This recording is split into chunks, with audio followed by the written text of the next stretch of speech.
Kung mayroon tayong kakayanan na tumulong sa kapwa natin, halimbawa mayroon tayong sobrang pera, lalo na kung humingi sa atin ng tulong ang isang tao, pwede naman tayong tumulong ng bukal sa loob natin, hindi natin pinipilit o nauobliga tayo. Pwede naman nating tulungan ang taong nangangailangan. Pero kung wala or ayaw mo tumulong kasi, ano ba yun?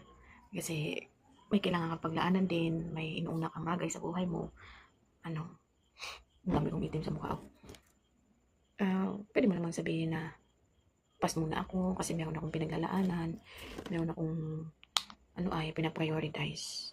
Huwag na lang nga yung yung maglabas ka pa ng, magsabi ka pa, magsalita ka ng masasakit na salita.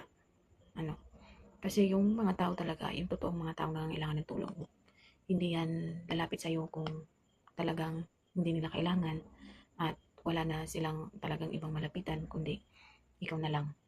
Yung idea ba na binababa na nila yung kanilang sarili para makahingi ka ng tulong sa iyo o sa ibang tao dahil nga kailangan nila ng tulong ay kumbaga degrading na parte na ng kanilang sarili yun, ng kanilang pagkatao. Kaya tayo, wag na lang sana nating dagdagan ba yung ganong pakiramdam. Sabi nga dun sa nabasa ko, kung wala ka bang maibigay sa isang tao na tulong na halimbawa material na bagay na kailangan nila, yung maging mabuti ka na lang sa kanila.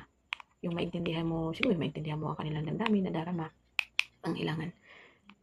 Yung hindi ka na lang magsalita, ay yun yung isang bagay na may tutulong mo sa kanila.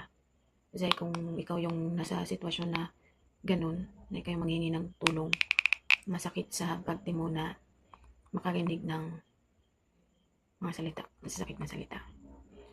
Well, anyway, maswerte pa. Isipin mo lang, mas maswerte ka pa sa kanila. Kaysa yung ganun pa ang maranasan mo. Ewan ko kung bakit ko ito naisip, nasabi.